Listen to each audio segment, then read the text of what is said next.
the ground now! These people always have fake IDs.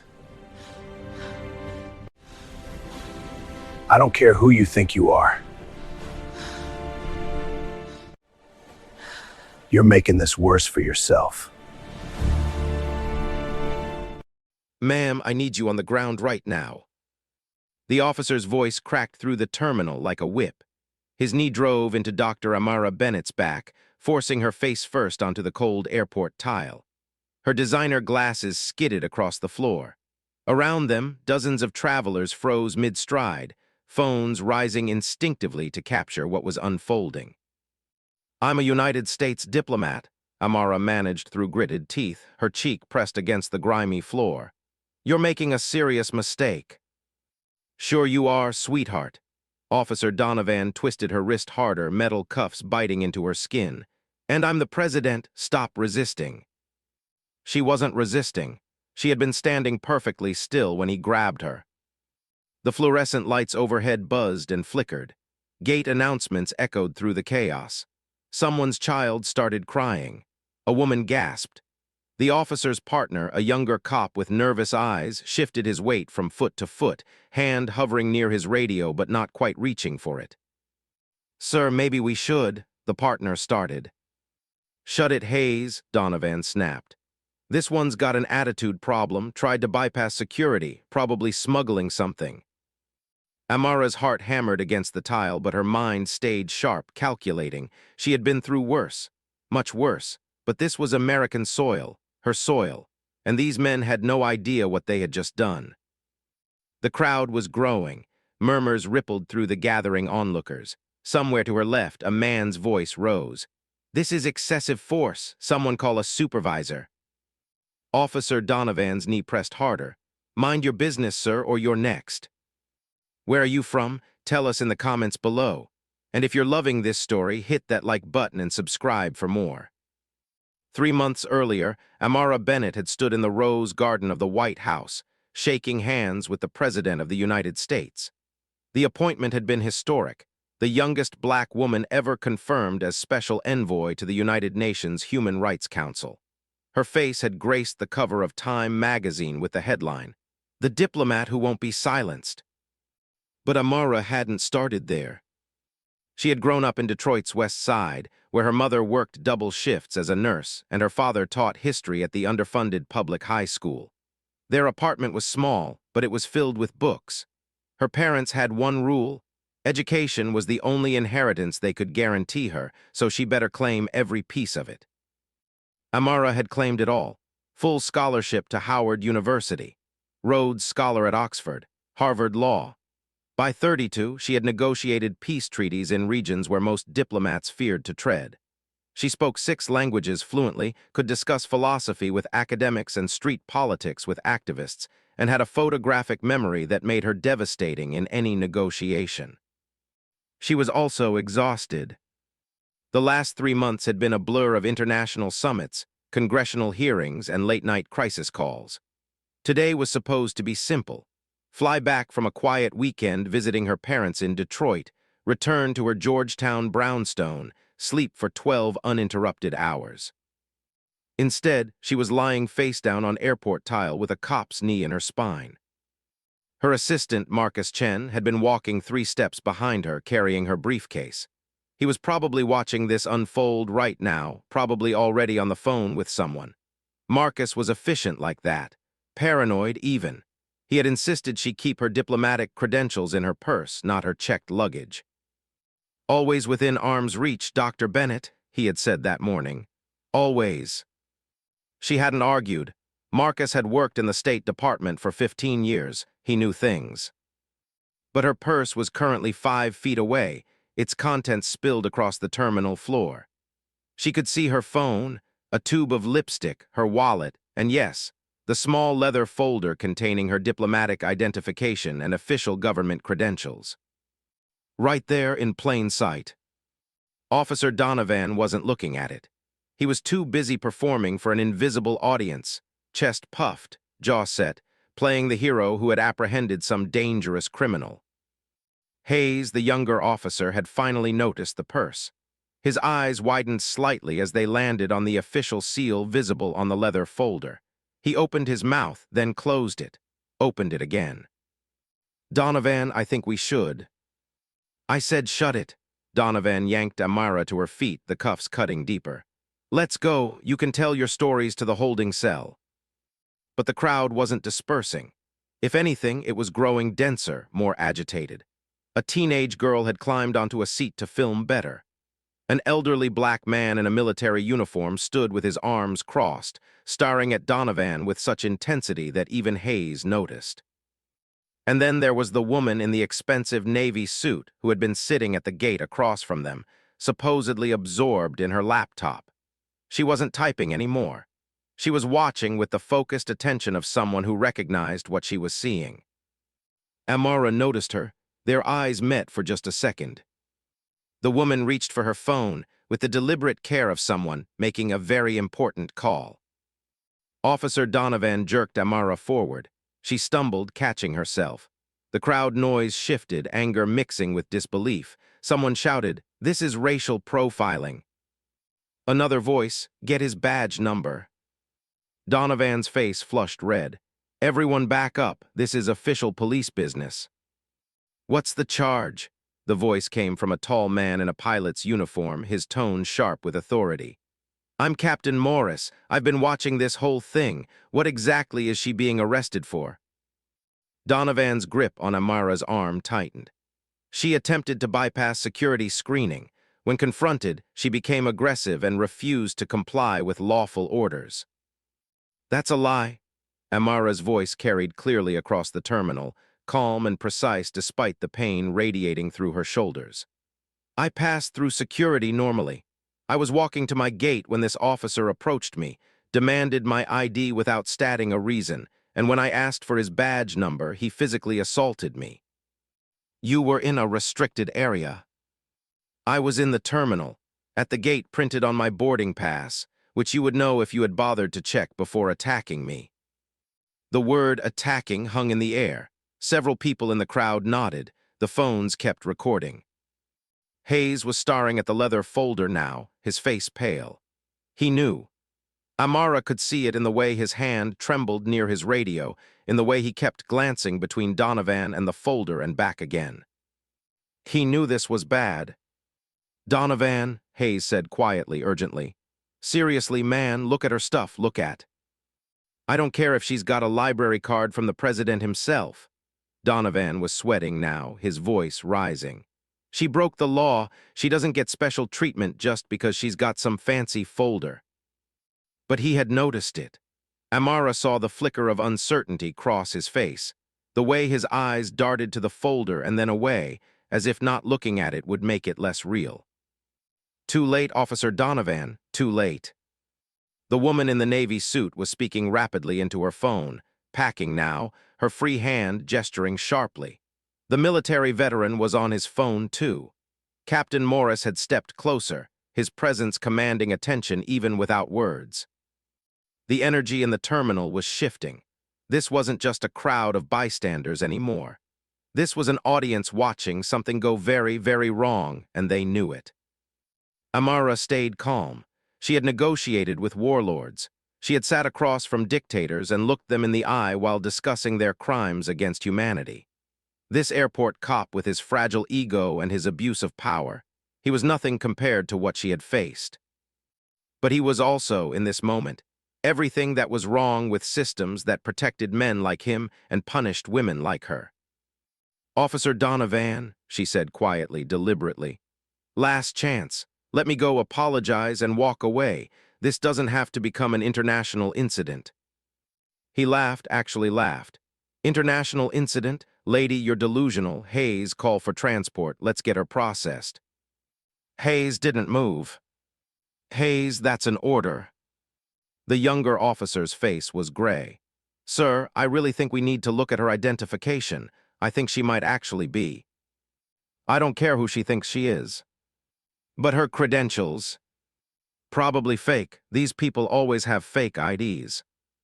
"These people..." The terminal went quiet. Even the announcement seemed to pause. Every phone was pointed at them now. Every eye was locked on Officer Donovan, who had just said the quiet part out loud, who had just revealed exactly what this was about and had always been about. Amara felt the familiar cold fury settle over her, the same focus that made her so effective in negotiation rooms. "These people," she repeated softly. "Which people would that be, officer?" Donovan's face went from red to purple. "Don't put words in my mouth. I'm simply asking you to clarify your statement. For the record, for all these cameras, which people always have fake IDs." The trap had sprung, and he had walked right into it. But before Donovan could dig himself deeper, before Hayes could finally work up the courage to stop this disaster, before any of the bystanders could intervene further, the woman in the Navy suit's conversation apparently reached a conclusion. She lowered her phone. She looked directly at Officer Donovan, and when she spoke, her voice cut through the terminal with quiet, absolute authority. "Officer, I'm going to need you to step away from the detainee immediately." Donovan spun on her. "Who the hell are you?" The woman reached into her jacket, pulled out a black leather credential case, and flipped it open. The badge caught the fluorescent light. 3 letters gleamed gold against black: FBI. "Special Agent Victoria Ross, Federal Bureau of Investigation. I'm ordering you to release Dr. Bennett right now." The terminal erupted. Officer Donovan's training kicked in before his brain caught up. He had been a cop for 12 years, and certain patterns were burned into muscle memory. FBI agent shows credentials, you listen. FBI agent gives an order, you comply. It didn't matter what else was happening. It didn't matter if every cell in his ego was screaming at him to double down. The badge meant something. His hands moved to his belt, fingers fumbling for the handcuff key. But his mouth was still running. "On what grounds? I was executing a lawful arrest. This suspect was." "Dr. Amara Bennett is a credentialed United States diplomat with full immunity under the Vienna Convention." Agent Ross walked closer, each step measured and purposeful. "She is also a ranking member of the State Department, currently under federal protection detail. You have just committed assault on a federal official. Do you understand what I'm telling you, officer?" The key slipped from Donovan's fingers. It clattered onto the tile with a sound that seemed impossibly loud. Hayes bent down to retrieve it, his hands shaking so badly he needed 3 tries. When he finally got the cuffs off Amara, he immediately stepped back, putting distance between himself and the catastrophe his partner had created. Amara rubbed her wrists where the metal had bitten into skin, deep red marks. They would bruise by tomorrow. Good, physical evidence. Everything here was evidence now. Agent Ross positioned herself between Amara and Donovan, her body language protective but professional. "Dr. Bennett, are you injured? Do you need medical attention?" "I'm fine." Amara's voice was steady, but her eyes were locked on Donovan. "Though I will be documenting every aspect of this encounter, including the part where Officer Donovan stated that these people always carry fake identification. I assume the Bureau will want that statement included in the formal complaint." "We'll want everything." Ross turned to face the crowd. "I need everyone who recorded video of this incident to email their files to the contact information I'm about to provide. Your footage may be used as evidence in a federal investigation." The crowd exploded with activity. People scrambling for pens, typing into phones, asking neighbors to repeat the email address. The teenage girl on the chair was already uploading her video, the progress bar crawling across her screen. Donovan was finally understanding. Amara could see it in the way his face had gone from purple to white, in the way he swayed slightly on his feet like the ground beneath him had turned to water. His career was over. His pension probably gone. Depending on how far this went, his freedom might be in question. "I didn't know," he said weakly. "She didn't show me her credentials. She didn't tell me who she was." "I told you I was a diplomat." Amara's voice was cold now, precise. "You called me sweetheart and implied I was lying. You stated you didn't care who I was. You used the phrase, 'these people,' in reference to my race. You applied excessive force during an unlawful detention. And you did all of this in front of dozens of witnesses and multiple cameras. But you should have just shown me your ID. You should have cooperated. I don't have to show you anything when you have no legal grounds to demand it. I was walking through a public terminal. I had passed through security. I had a valid boarding pass. You approached me without probable cause, demanded identification without articulable suspicion. And when I exercised my constitutional right to ask for your badge number, you assaulted me. Every word was a nail in his coffin, and she drove them home with the precision of someone who had spent years mastering the law. Agent Ross's radio crackled to life. A voice, male, urgent. Ross, we have your location, inbound with additional units. ETA 2 minutes. Copy that. Ross kept her eyes on Donovan. Officer, I need you to hand over your weapon and your badge, now. You can't do that. You're not my supervisor. No, but I am executing federal authority in a matter involving assault on a diplomatic official. Your supervisor will be here shortly, along with airport security management, and I'm fairly certain they're going to ask for the same thing. You can comply now and make this easier, or you can add resisting a federal agent to your list of problems. Hayes touched Donovan's shoulder. Man, just give her the badge, please. This is already so bad. For a moment, Amara thought Donovan might actually try something stupid. His hand twitched toward his belt, his jaw clenched, his eyes wild with cornered animal panic. She had seen that look before, on men who realized too late that they had miscalculated their power, their position, their invulnerability. But then the fight drained out of him. His shoulders slumped. He unclipped his badge with trembling fingers and held it out to Agent Ross like he was handing over a vital organ. She took it without ceremony, dropped it into an evidence bag she produced from her jacket. Weapon 2. The service pistol followed, along with his radio and his cuffs.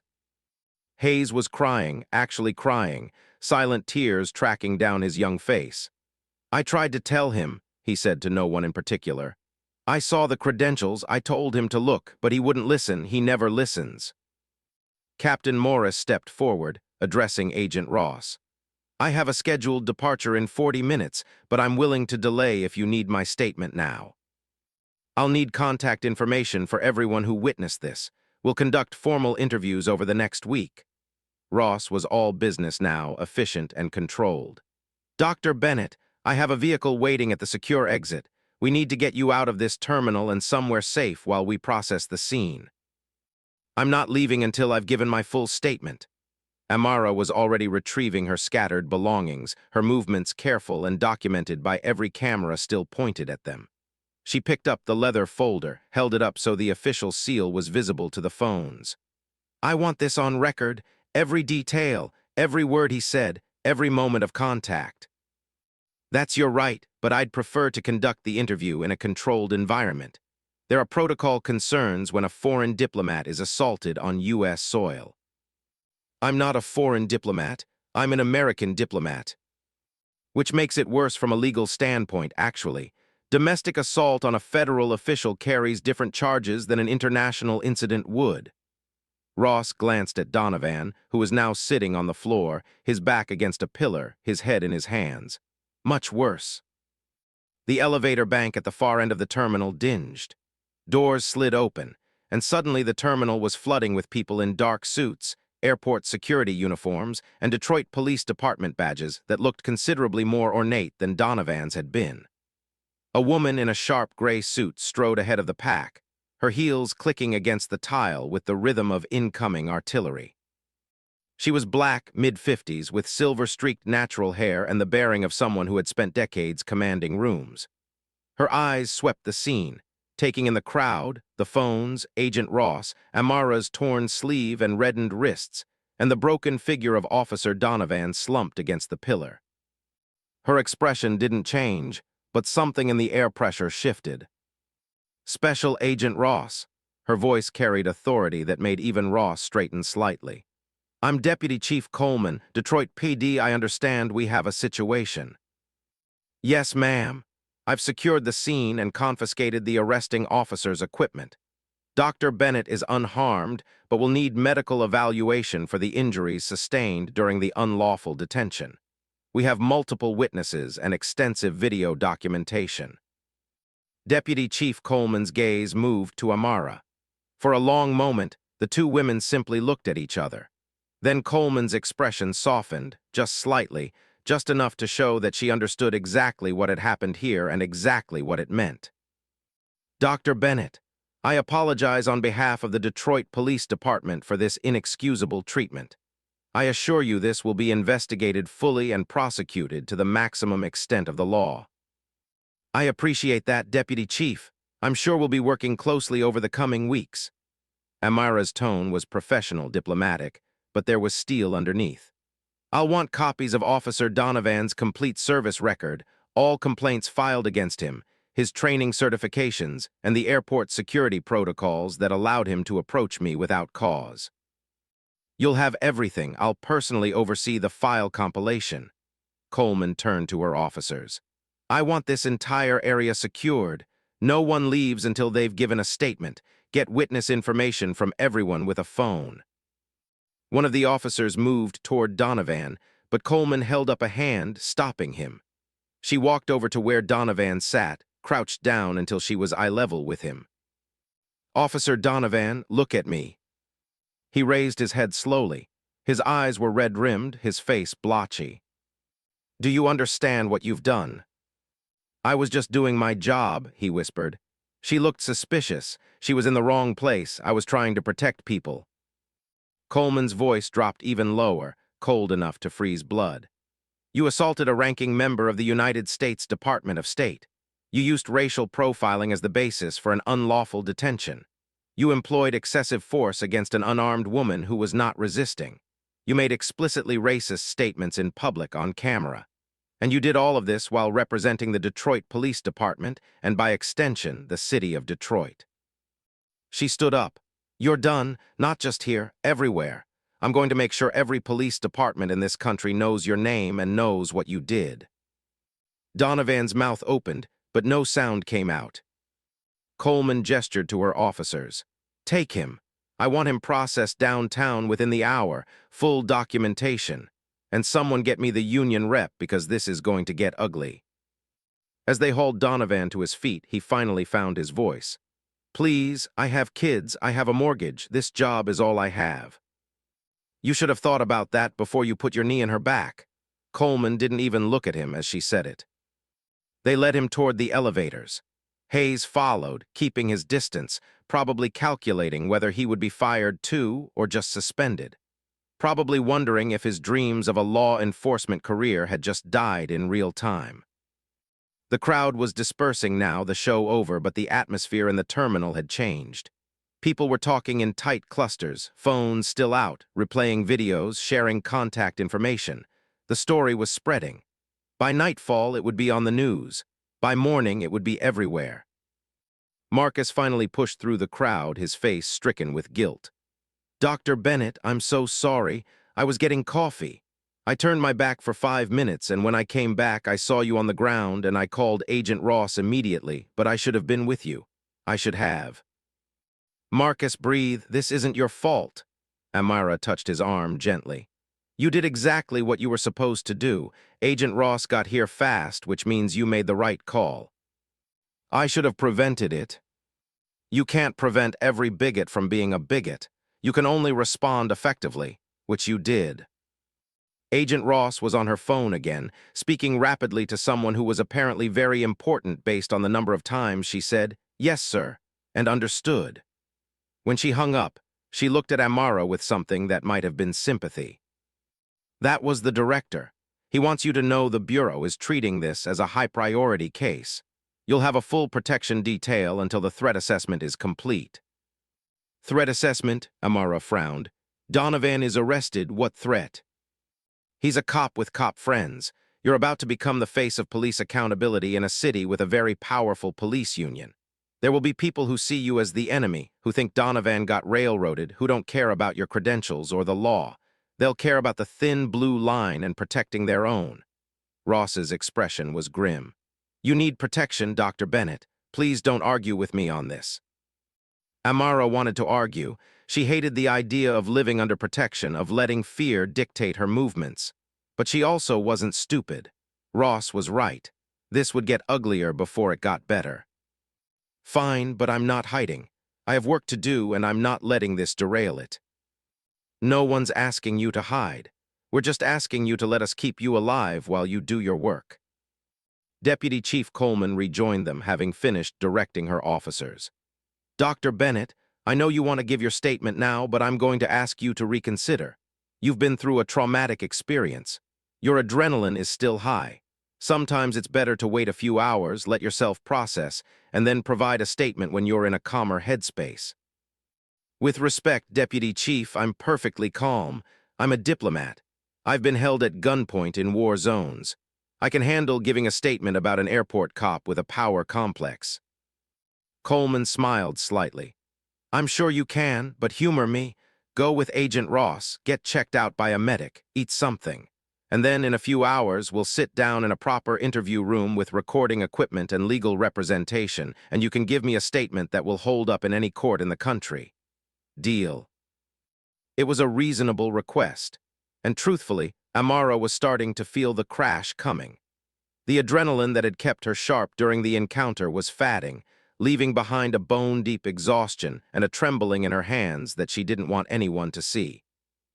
Deal, she agreed. But I want it on record that I'm cooperating voluntarily and that I expect a thorough investigation. You'll get one, you have my word. Agent Ross gestured toward the secure exit. Dr. Bennett, if you're ready.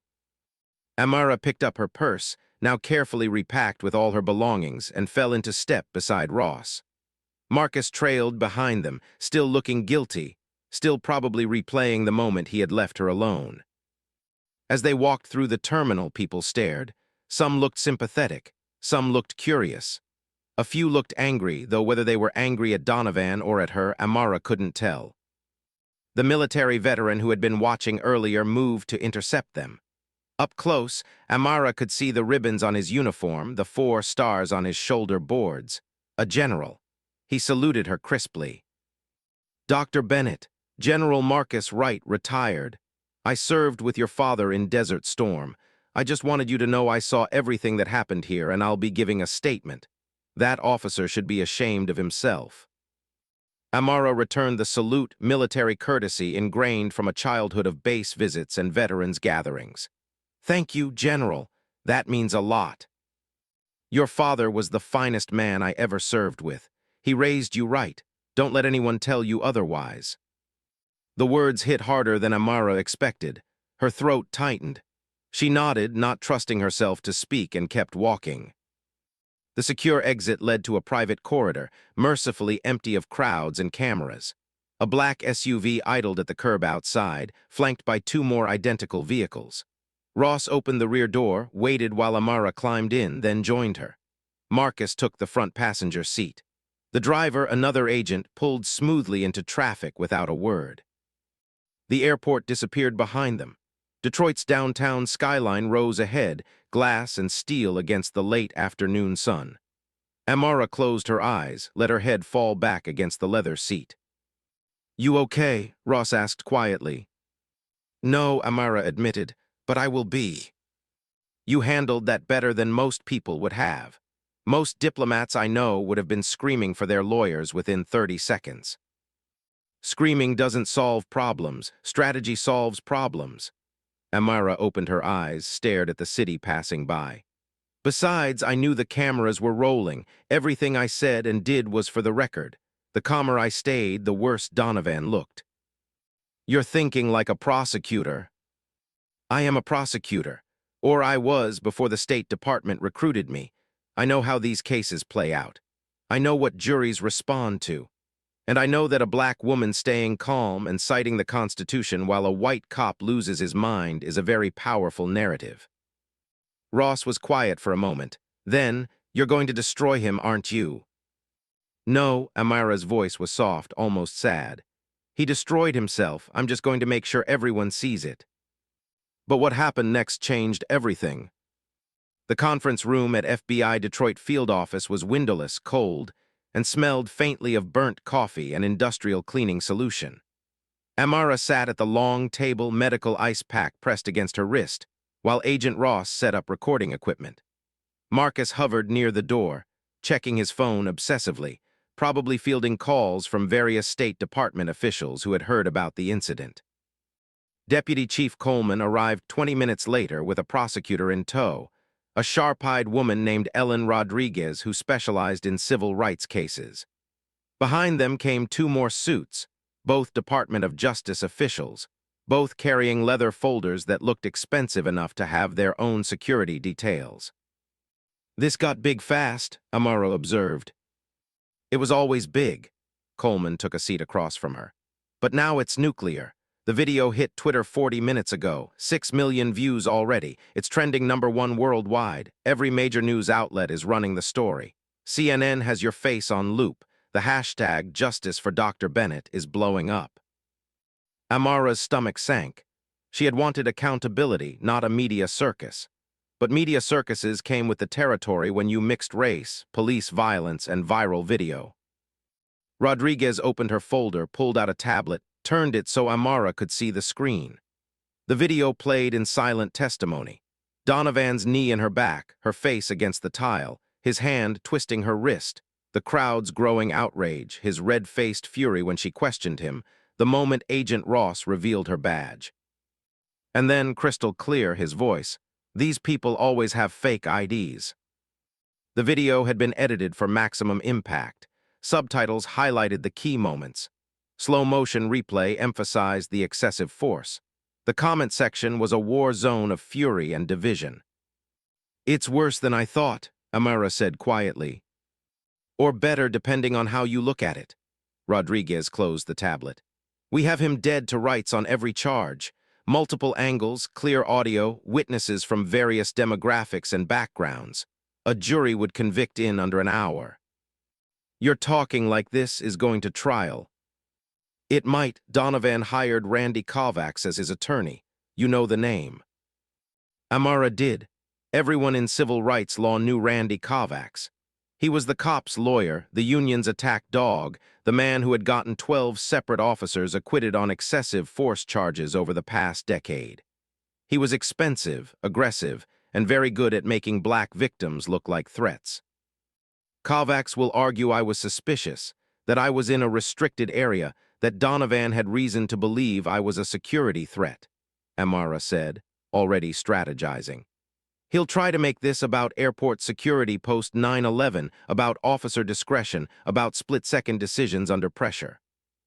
"Probably, which is why we need your statement to be absolutely airtight.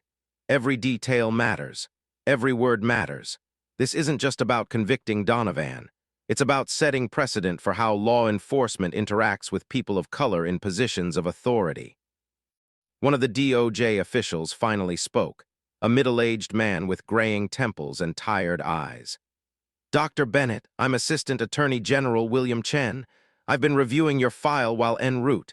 Your record is remarkable. You've prosecuted war criminals, negotiated peace treaties, advised presidents. You know how important narratives are in shaping public perception and legal outcomes." "I do." "Then you understand that what happens over the next few weeks will determine not just Donovan's fate, but the fate of police reform efforts across the country. If we handle this right, if we build the case correctly, this could be a turning point. If we handle it wrong, it becomes another example of the system protecting cops who abuse their power." Amara studied him. Chen looked sincere, but everyone in DOJ looked sincere until they needed political cover. "What exactly are you asking me?" "I'm asking you to trust us, to let us build the case methodically, to not go public with interviews or statements until we've secured all the evidence we need. The media is going to hound you. They're going to want your story, your reaction, your pain. But every word you say publicly becomes ammunition for Kovacs to use against you. You want me silent. I want you strategic. There's a difference." He wasn't wrong. Amara had counseled enough diplomats and witnesses to know the dangers of trying cases in the media. But staying silent also felt like letting Donovan and his defenders control the narrative. "I won't do interviews," she agreed carefully. "But I will release a statement through the State Department. One statement, professional, measured, letting people know I'm cooperating with investigators and calling for accountability. That's non-negotiable. Chen and Rodriguez exchanged glances. Coleman nodded slightly. That's acceptable, Chen said. We'll coordinate with state to approve the language, but nothing beyond that official statement until we say otherwise. Agreed. Agreed. The interview lasted 3 hours. They walked through every second of the encounter, from the moment Donovan first approached her to the moment Agent Ross separated them. Amara recounted every word, every touch, every look. She described the pain in her wrists, the pressure of his knee, the humiliation of being face down on the floor while travelers stepped around her like she was debris. She described the crowd's reaction, the phones, the witnesses who spoke up. She identified Captain Morris and General Wright by name, giving investigators leads to follow. She provided the exact timestamp of when she had asked for Donovan's badge number, establishing that she had been cooperative before he escalated to force. And she repeated his words verbatim. These people always have fake IDs. I want to be clear about something, Amara said, looking directly into the camera recording her statement. I'm not pursuing this case because I'm angry, though I am angry. I'm not pursuing it for personal vindication, though I would be justified in seeking that. I'm pursuing this because Officer Donovan represents a systemic problem in American law enforcement. He saw a black woman in what he perceived to be the wrong place, and rather than approaching me with professionalism and respect, he immediately treated me as a threat. That bias, that assumption, that dehumanization, it happens every day to black people across this country. Most of them don't have diplomatic immunity. Most of them don't have the FBI protecting them. Most of them don't make the news, but they all deserve justice. This case is for them too. The room was silent when she finished. Coleman was blinking rapidly, fighting back emotion. Even Chen looked affected, though he tried to hide it behind professional neutrality. Rodriguez cleared her throat. That was powerful, Dr. Bennett, thank you. When can I go home? Agent Ross will take you. We'll have protection outside your residence until the threat assessment is complete. Probably a week, maybe more depending on how things develop. And Donovan? He's being arraigned tomorrow morning. Charges include assault on a federal official, violation of civil rights under color of law, and unlawful detention. Kovacs will argue for bail. Will argue he's a flight risk and a danger to you specifically. Judge will make the call. Amara stood, her body stiff from sitting too long, her wrist throbbing despite the medication they had given her. I want to be there, at the arraignment. That's not advisable, Chen started. I don't care what's advisable. He looked me in the eye while he assaulted me. I'm going to look him in the eye while he answers for it. No one argued with her after that. The ride to her Georgetown brownstone was quiet. Ross respected her need for silence, only speaking to point out the security measures being implemented. Rotating agents on watch, cameras monitoring approaches, secure communication protocols.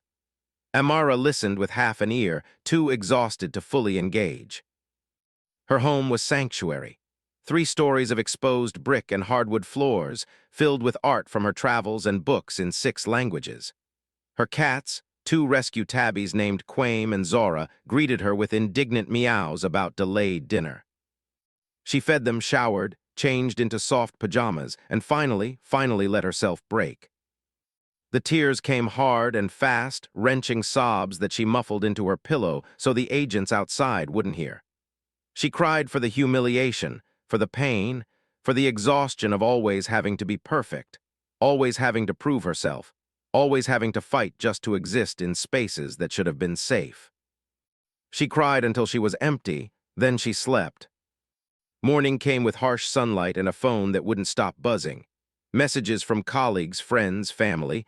Her mother had called 6 times. Her father had texted one line, "I'm proud of you." That made her cry again, but softer this time. Marcus arrived at 8 with coffee and bagels and a tablet loaded with news coverage. They sat in her kitchen, methodically reviewing how the story was playing out. Most outlets were sympathetic, focusing on the excessive force and the racist language. A few were already defending Donovan, calling him a dedicated officer who made a judgment error. Fox News had run a segment questioning whether Amara had properly identified herself, implying she had escalated the situation. Kovacs is already working the media, Marcus observed. He's setting up the defense narrative, scared cop, suspicious behavior, tragic misunderstanding. Let him, the video doesn't lie. Videos can be interpreted, you know that. Amara did know that. She had seen footage of George Floyd, Eric Garner, Philando Castile, so many others, and watched as defense attorneys found ways to make juries question what their eyes had shown them. But this was different. She was different. She had credentials, authority, a platform. She had every privilege those men hadn't, and she was going to use it to burn down the system that killed them. The arraignment was at 10. Amara dressed in a Navy power suit, pearl earrings, minimal makeup. She looked like exactly what she was, a federal official demanding accountability. Ross drove her to the courthouse, 3 more agents in tow, forming a protective bubble that parted crowds of reporters and protesters. Because there were protesters, both sides. On one side of the courthouse steps, people held signs reading "Blue Lives Matter" and "Support Officer Donovan." On the other, signs reading "No Justice, No Peace" and "Black Lives Matter," and one that simply showed a still from the video, Amara face down on the tile with the caption, "This is America." The divisions were already hardening. This was becoming bigger than one bad cop. It was becoming a referendum on everything America hadn't resolved about race and power and justice. Inside, the courtroom was packed. Media in the designated section, civil rights activists filling the gallery, police union representatives glaring across the aisle. Amara took her seat behind the prosecution table, ignoring the whispers and stares. Then Donovan entered, hands cuffed, eyes downcast, looking smaller than he had in the airport. Without the uniform, without the badge, he was just a middle-aged man in an ill-fitting suit, scared and vulnerable and very much aware that he had destroyed his life.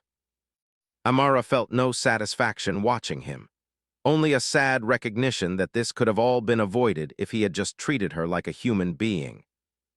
The judge was a black woman, Judge Patricia Adams, known for being tough but fair. She reviewed the charges with the kind of thoroughness that suggested she had already studied every frame of video evidence. Kovacs argued passionately for bail. "Your Honor, Officer Donovan has served the Detroit Police Department faithfully for 12 years. He has no criminal record. He has deep community ties. He is not a flight risk, and the government's characterization of him as a danger is inflammatory and unsupported by facts." Rodriguez stood, her voice calm but firm. "Your Honor, the defendant assaulted a federal official in full view of the public. He used explicitly racist language. He applied excessive force to an unarmed woman who was not resisting. The video evidence is unambiguous, but beyond the specific charges, we believe the defendant poses a threat to Dr. Bennett specifically. He has made statements to fellow officers suggesting he believes he was set up, and that Dr. Bennett orchestrated the encounter to damage law enforcement. This demonstrates a fundamental failure to accept responsibility and suggests he may attempt to intimidate the victim." The judge looked at Donovan. "Is that true, Mr. Donovan? Do you believe you were set up?" Kovacs jumped in before his client could answer. "Your Honor, my client is understandably upset about how this situation unfolded. He maintains that he was following proper procedures and that." "I asked Mr. Donovan, not you, counselor." Judge Adams's tone was ice. "Mr. Donovan, answer my question. Do you believe Dr. Bennett set you up?" Donovan's face flushed. He glanced at Kovacs, who gave a subtle head shake, but Donovan's anger and fear overrode his lawyer's caution. "She knew what she was doing," he said, his voice bitter. "She knew exactly how to make me look bad. She was calm because she planned it. She wanted this to happen so she could destroy my career and make herself look like a victim." The courtroom erupted. Judge Adams's gavel came down like thunder. "Order, I will have orders." But the damage was done. Donovan had just admitted on record that he blamed Amara for his own actions, that he saw her as a manipulative threat rather than a victim of his assault. Kovacs looked like he wanted to disappear. Judge Adams glared at Donovan with the kind of judicial fury that ended careers. Mr. Donovan, in my courtroom, we deal in facts and evidence. The facts show that you approached Dr. Bennett without cause. The facts show that you used excessive force. The facts show that you made racist statements. Dr. Bennett did not force you to do any of those things. You chose them. And now you're going to face the consequences of those choices. She turned to the prosecutor. Bail is denied. The defendant will remain in custody pending trial. Next court date is set for 2 weeks from today for preliminary hearing. This case is remanded. We're adjourned. The gavel fell again, final and absolute. Amara watched as they led Donovan away. He looked back once, his eyes meeting hers, filled with hatred and blame. She held his gaze, unflinching, until he was gone. Outside the courthouse, the protesters had multiplied. The pro-police crowd was chanting back the blue. The civil rights activists were chanting, "No justice, no peace." It was chaos, barely controlled by overwhelmed police trying to keep the groups separated. Agent Ross hustled Amara to the SUV. But before they could reach it, a reporter broke through the line, microphone thrust forward. "Dr. Bennett, how do you feel about Officer Donovan being denied bail?" Amara paused. Chen had told her not to speak to media, but she also had a platform and a responsibility to use it. "I feel like the justice system is working exactly as it should," she said calmly, projecting her voice over the crowd noise. "Officer Donovan violated the law. He violated my civil rights, and he showed, both in the airport and again today in court, that he lacks the basic accountability required of someone who carries a badge and a gun. I hope this case sends a clear message. No one is above the law, not even those sworn to enforce it. Some people are saying you're targeting police officers, that you're anti-law enforcement. How do you respond?" "I'm not anti-law enforcement. I'm anti-abuse. Most officers serve honorably. Most officers would never do what Donovan did. This case is about holding one bad actor accountable, not demonizing an entire profession. But it's also about recognizing that when officers do commit crimes, they must face consequences just like anyone else. That's not controversial. That's basic justice." More questions came, but Ross was already pulling her away, into the SUV, into safety. As they drove off, Amara saw one protester's sign that stuck with her. "Justice delayed is justice denied, but justice delivered is justice for all." She hoped that was true. The next 2 weeks were a blur of legal preparation, media scrutiny, and death threats. Yes, death threats. They came via email, social media, and old-fashioned letters. Most were vague and cowardly. A few were specific enough to worry the FBI. All of them were cataloged, traced, and added to the growing file of evidence showing exactly what happened when a black woman dared to hold a white officer accountable. Amara refused to be intimidated. She continued her work at State, advising on human rights cases, consulting on international law, living her life with as much normalcy as armed protection details allowed. She became a symbol, whether she wanted to be or not. The preliminary hearing came faster than expected. Kovacs had filed for dismissal, arguing that the charges were politically motivated, that Amara's diplomatic status created a conflict of interest, that the media attention made a fair trial impossible. All standard defense tactics when you had no actual defense. Judge Adams denied every motion with the kind of patient, devastating logic that made it clear she had read every brief, reviewed every piece of evidence, and found the defense's arguments lacking in substance. The prosecution presented their case efficiently. Video evidence showing the assault, medical records documenting Amara's injuries, witness testimony from Captain Morris, General Wright, and a dozen other passengers who had watched the entire encounter. And then they presented something unexpected, Officer Donovan's disciplinary record. It turned out he had 6 formal complaints on file, 4 for excessive force, all involving black or Hispanic suspects, 2 for using racial slurs, both dismissed by Internal Affairs for insufficient evidence. His training records showed he had failed bias awareness courses twice before finally passing on the 3rd attempt. This wasn't an isolated incident. This was a pattern. Rodriguez walked the court through each complaint, each incident, building a picture of a man who had been given chance after chance to change, and had instead doubled down on his prejudices. The judge's expression grew grimmer with each revelation. When the prosecution rested, Kovacs stood to present his defense. He called character witnesses, fellow officers who testified that Donovan was a good cop who cared about his community. He called a use-of-force expert who argued that Donovan's actions were within acceptable parameters for a potentially hostile encounter. But when the expert was shown the video and asked to identify what specific threat Amara had posed, he faltered. Because there was no threat. There was just a black woman walking through a terminal and a cop who saw that as justification enough.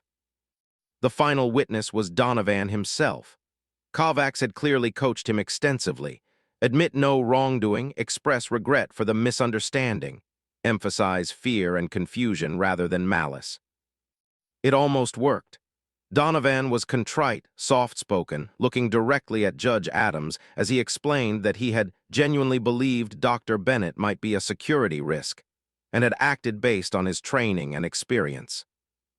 Then Rodriguez stood for cross-examination. Officer Donovan, you testified that you believed Dr. Bennett was a security risk. What specifically made you believe that? She was in an area where passengers don't usually walk. She seemed nervous. Nervous how? Just the way she was moving, looking around. She was walking to her gate, correct?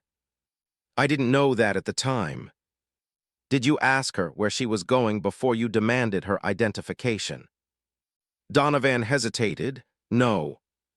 Did you observe her doing anything illegal? No, but... Did she make any threatening gestures?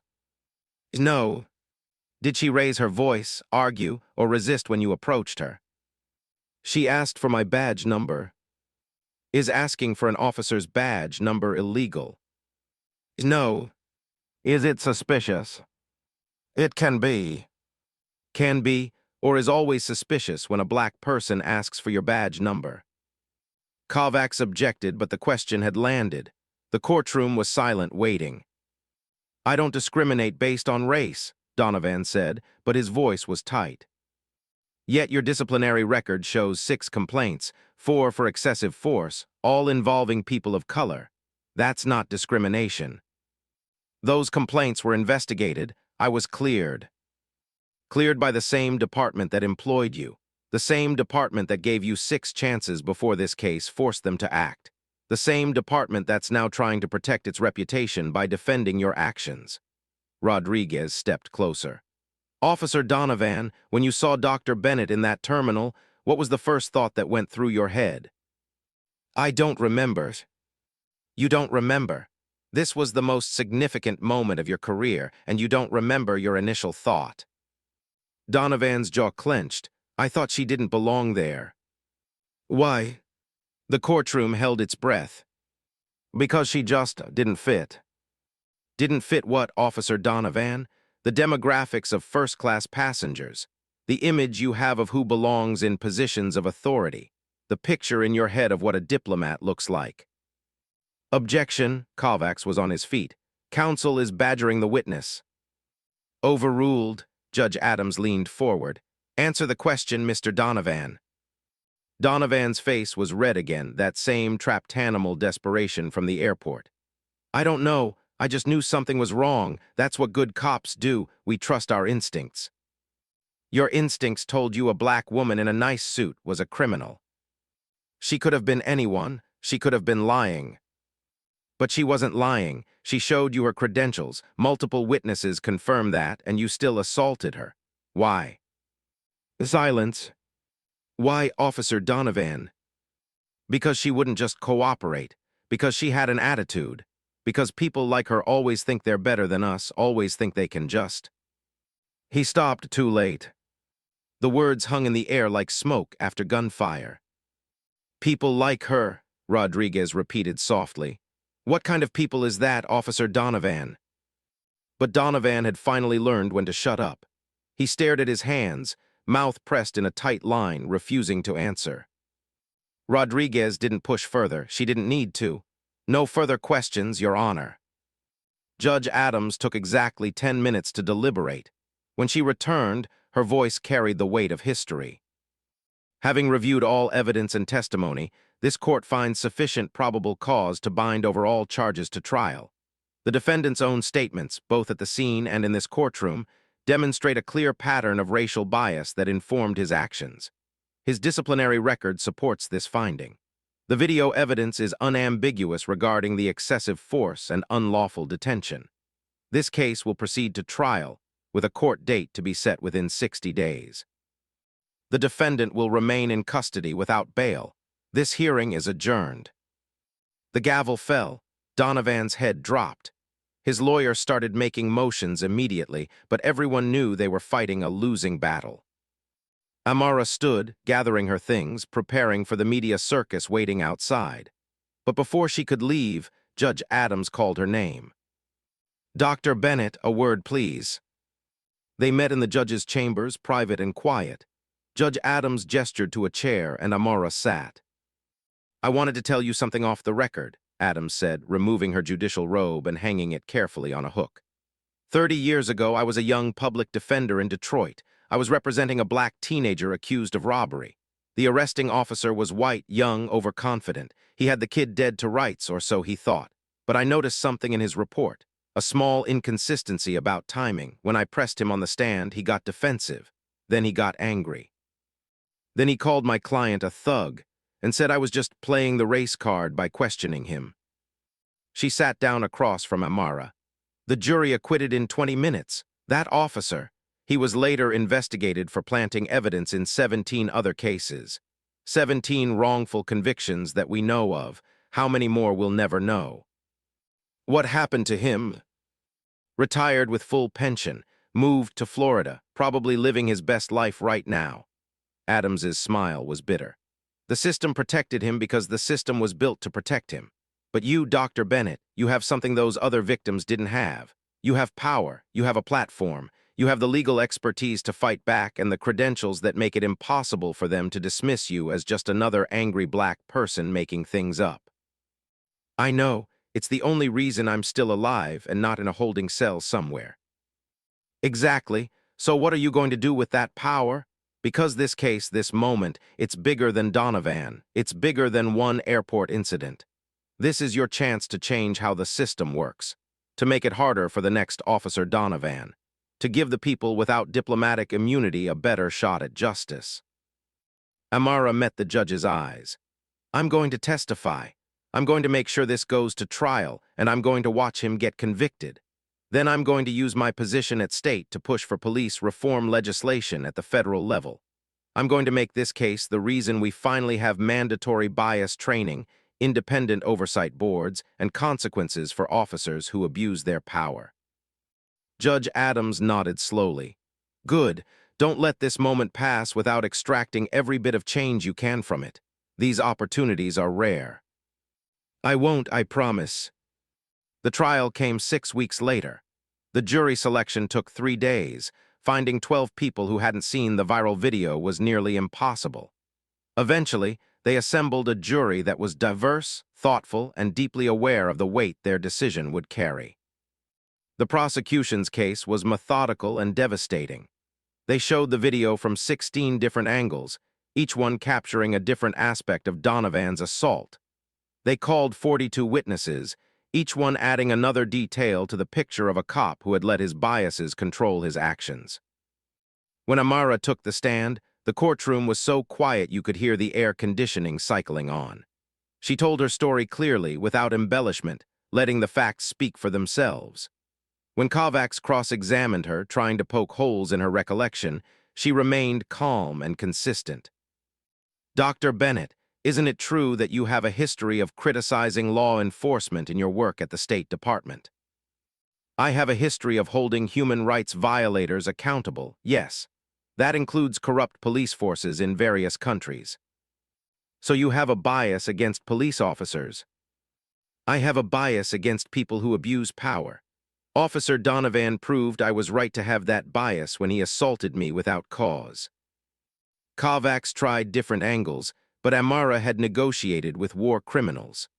A defense attorney trying to make her look unreliable was child's play by comparison. The defense's case was thin. They called more character witnesses, more use of force experts, even a psychologist who testified that Donovan was suffering from PTSD from his years in law enforcement. But none of it could overcome the video, the witnesses, or Donovan's own damning words. Closing arguments were passionate on both sides. Kovacs painted Donovan as a dedicated public servant destroyed by a moment of poor judgment. Rodriguez painted him as exactly what he was, a racist cop who had finally been caught. The jury deliberated for 4 hours. Guilty on all counts. Donovan collapsed in his seat. His family sobbed. The courtroom erupted in applause until Judge Adams threatened to clear it. Sentencing came 2 weeks later. Judge Adams was thorough in her reasoning. 3 years in federal prison, 5 years probation after release, permanent ban from law enforcement, mandatory counseling for racial bias. The sentence was harsh by most standards, but justified by the evidence and the need to send a message.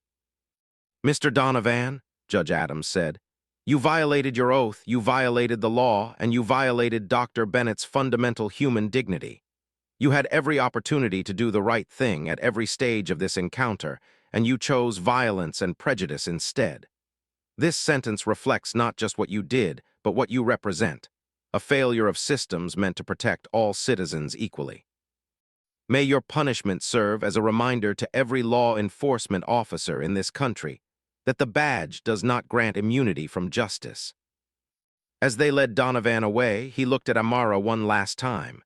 The hatred was gone, replaced by something worse, complete defeat. He knew his life as he'd known it was over. He knew history would remember him as exactly what he was. Outside the courthouse, Amara gave her final statement to the press. Today, the justice system worked. Officer Donovan was held accountable for his actions.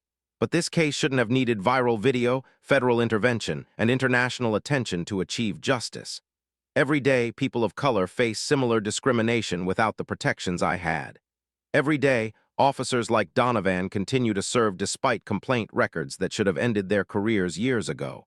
This conviction is meaningful, but it's not enough. Real change requires systemic reform, independent oversight, automatic consequences for excessive force, meaningful bias training, and community input into police policy. I'm committing myself to that fight. I hope others will join me.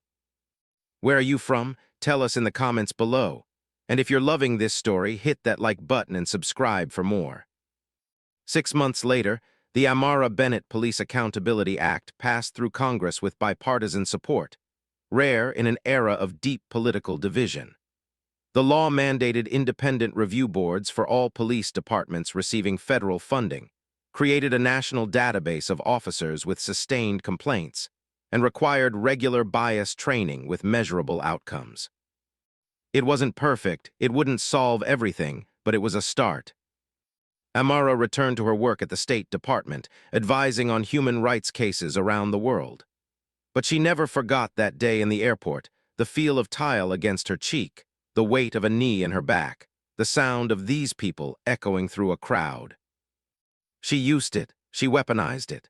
She made sure every dictator, every corrupt official, every government trying to justify police brutality knew that she understood, personally and intimately, what it felt like to be on the wrong end of state power. And when they tried to dismiss her concerns, tried to wave away complaints of excessive force or racial profiling, she would tell them about Officer Donovan, about a cop who thought he was untouchable until he wasn't, about a system that protected bad actors until it couldn't anymore, about the power of accountability, finally enforced. Some nights she still dreamed about the airport, but in her dreams, she wasn't on the ground anymore. She was standing, credentials in hand, calmly explaining to Officer Donovan exactly what was about to happen to him. And then she would wake up, smile, and get back to work. Because justice delayed might be justice denied, but justice delivered changes everything.